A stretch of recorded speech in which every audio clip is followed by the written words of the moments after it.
तो दोस्तों ये आप सभी जानते भी होंगे कि सप्ताह का जो प्रत्येक दिन होता है वो किसी न किसी ग्रह को और देवता को समर्पित होता है और रविवार का दिन भगवान श्री सूर्य नारायण को समर्पित है जो सभी ग्रहों के राजा माने जाते हैं। और किसी की कुंडली में अगर सूर्य की स्थिति अच्छी है तो उसे जीवन में हर प्रकार के सुख की प्राप्ति होती है। धन, वैभव, यश, समाज में मान प्रतिष्ठा मिलता है, जमीन जायदाद, नौकरी में तरक्की मिलती है, उच्च पद मिलता है, तो हर इच्छा उसकी पूर्ण होती है। लेकिन अगर कुंडली में ग्रहों की स्थिति सुदृढ़ नहीं है तो मनुष्य को जीवन में कई प्रकार की परेशानियों का सामना करना पड़ता है।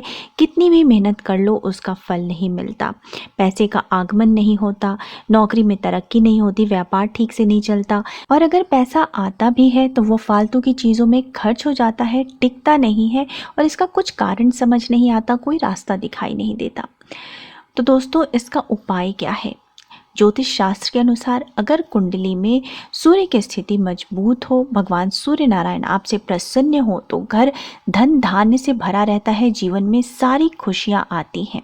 और मान्यता है कि जिन लोगों पर सदैव माँ लक्ष्मी की कृपा बनी रहती है उनके घर में पैसे की कभी दिक्कत नहीं होती। तो रविवार के दिन अगर माँ लक्ष्मी को प्रसन्न करने के लिए छोटे छोटे टोटके किए जाए तो उसका बहुत ही शीघ्र फल प्राप्त होता है। तो सबसे पहले ये जान लेना बहुत ज़रूरी है कि हमें रविवार के दिन कौन से काम भूल कर भी नहीं करने चाहिए, क्योंकि अगर आप एक तरफ व्रत, पूजा, उपाय और टोटके कर रहे हैं और दूसरी तरफ रविवार के दिन ऐसे काम कर रहे हैं जो कि इस दिन करना निषिद्ध बताए गए हैं तो इन उपायों का आपको कोई फल प्राप्त नहीं होता, उल्टे जो है दुष्परिणाम भोगने पड़ जाते हैं। कई लोग रविवार को ऐसे ही काम करते हैं जो कि मना किए गए हैं और जिस कारण उनके सूर्य की स्थिति खराब होती है, सूर्य पीड़ित होता है और जीवन में बहुत सारी परेशानियां आ जाती हैं। रविवार का दिन जो है भगवान सूर्य नारायण को समर्पित होता है, बहुत ही पवित्र दिन माना जाता है। इस दिन हमें सात्विक नियमों का पालन करना चाहिए। भगवान सूर्य नारायण भगवान विष्णु के ही अंश माने जाते हैं, साथ ही वो ग्रहों के राजा भी हैं। तो इस दिन सात्विक नियमों का पालन अनिवार्य है, परंतु अधिकतर लोग इसके विपरीत क्या करते हैं कि इस बिल्कुल पार्टी की मूड में रहते हैं, आलस्य करते हैं, देर तक सोते हैं, नशे की पदार्थ और मांसाहार का सेवन करते हैं, साथ ही दिन के समय जो है शारीरिक संबंध भी बनाते हैं। तो इन सब चीज़ों को इस दिन करना निषिद्ध बताया गया है। इस दिन किसी भी प्रकार की मांसाहार या नशे की पदार्थ का सेवन करना या दिन के समय जो है स्त्री संसर्ग करना बिल्कुल ही निषिद्ध बताया गया है, इसको भूल कर भी ना करें। रविवार के दिन सुबह सवेरे जल्दी उठें, स्नान आदि से निवृत्त होकर साफ स्वच्छ वस्त्र धारण करें और सबसे पहले इस दिन भगवान सूर्य नारायण को अर्घ्य जरूर दें। वैसे तो ये हमें प्रतिदिन करना चाहिए, लेकिन अगर आप रोज अर्घ्य नहीं दे पा रहे हैं तो भी आपको जो है इतवार के दिन, संडे के दिन अर्घ्य जरूर देना चाहिए।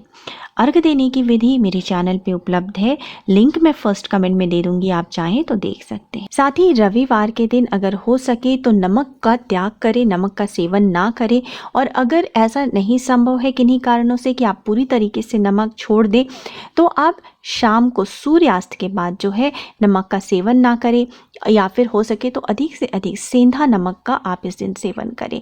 तो इस प्रकार से रविवार के दिन नमक का त्याग करने से स्वास्थ्य की स्थिति भी सुधरती है और जो काम में बाधाएं आ रही हैं, काम रुके हुए हैं, धन का आगमन रुका हुआ है, वो सब काम जो है वो बनने लगते हैं। इसके साथ ही रविवार को शनि ग्रह से संबंधित वस्तुओं का सेवन नहीं करना चाहिए, जैसे कि इस दिन खिचड़ी नहीं खाना चाहिए या चने का भूंजा जो होता है, रोस्टेड जो चना होता है वो नहीं खाना चाहिए, सत्तू का त्याग करना चाहिए। तो शनि से संबंधित वस्तुओं का इस दिन सेवन ना करें और इस दिन जो है इसी कारण तेल की मालिश भी नहीं करनी चाहिए, क्योंकि ये भी शनि से ही संबंध रखता है। इस दिन नीले, काले, कत्थई और ग्रे कपड़े नहीं पहनने चाहिए, क्योंकि ये भी जो है शनि और राहु ग्रह से संबंध रखता है।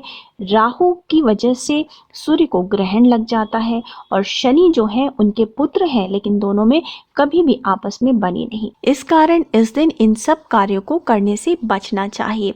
साथ ही इस दिन बाल हमें नहीं कटवाने चाहिए, नाखून नहीं काटना चाहिए, साथ ही रविवार को तुलसी भी नहीं तोड़नी चाहिए। तो अगर इन सारे नियमों को अपनाते हुए अगर हम कोई भी उपाय, पूजा या टोटका करते हैं तभी उसका पूर्ण फल प्राप्त होता है और शीघ्र फल फल प्राप्त होता है। अब जान लेते हैं कि रविवार के दिन माँ लक्ष्मी को प्रसन्न करने के लिए, घर में धन का आगमन बढ़ाने के लिए और काम में आ रही रुकावटों को दूर करने के लिए आप कौन सा छोटा सा उपाय कर सकते हैं। ये बहुत ही आसान उपाय है, बहुत ही आसानी से आप इसको कर सकते हैं, लेकिन बहुत ही कारगर सिद्ध होता है। तो दोस्तों, एक बार इस उपाय को ज़रूर आजमा के देखें। सबसे जो ध्यान देने वाली बात होती है किसी भी उपाय या टोटके को करने में, वो ये होती है कि उपाय करते हुए कोई आपको देखे ना, कोई आपको टोके ना। उपाय को जितना ही ज़्यादा गुप्त रखेंगे वो उतना ही कारगर सिद्ध होगा। तो दोस्तों, आपको करना क्या है, इस दिन रविवार के दिन रात में सोने से पहले हाथ पांव अपने अच्छे प्रकार से धो लें और एक सूखे कपड़े से सुखा लें, पोंछ लें। उसके बाद आपको एक ग्लास में दूध लेना है। ध्यान रखें, ये ग्लास शीशे का नहीं होना चाहिए, स्टील का ग्लास आप ले सकते हैं। उसमें दूध भर करके अपने सिरहाने रख लें और उसके बाद अगली सुबह यानी कि सोमवार की सुबह सूर्योदय से पहले आपको उठना है, लेट नहीं करना है और उसके बाद नहा धुला करके साफ स्वच्छ वस्त्र धारण करें, शुद्ध हो जाएं और इस ग्लास के दूध को आपको घर के बाहर ले जा करके किसी बबूल के पेड़ की जड़ में डाल देना है। बबूल का पेड़ अगर आपको अगल बगल नहीं मिलता है तो आप कोई भी कांटे वाले पेड़ के जड़ में आप इसको डाल सकते हैं।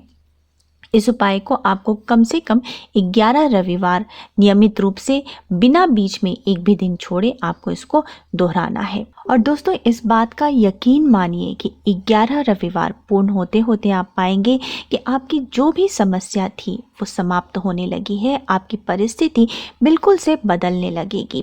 धन संबंधी समस्या है, धन का आगमन नहीं हो रहा या व्यापार ठीक नहीं चल रहा, ये सारी समस्याएं दूर होने लगेगी और जो भी रुके हुए काम थे, जो काम बन नहीं रहे थे, जिसमें रुकावटें आ रही थी, वो सारे जो है काम बनते चले जाएंगे। एक बार कम से कम आप इस उपाय को ज़रूर अपना के देखिए। उम्मीद है दोस्तों आपको मेरा आज का वीडियो पसंद आया होगा। वीडियो पसंद आया है तो अपने प्रियजनों के साथ, दोस्तों के साथ ज़रूर शेयर कीजिएगा ताकि वो भी इसका लाभ उठा सके और वीडियो को लाइक करना मत भूलिएगा। और अगर मेरे चैनल पे पहली बार आए हैं तो इस प्रकार की वीडियोज़ के लिए आप मेरे चैनल को सब्सक्राइब भी कर लीजिए। मिलते हैं अगले वीडियो में, तब तक स्वस्थ रहिए, सुरक्षित रहिए और अपना बहुत बहुत ध्यान रखिए। जय माता दी।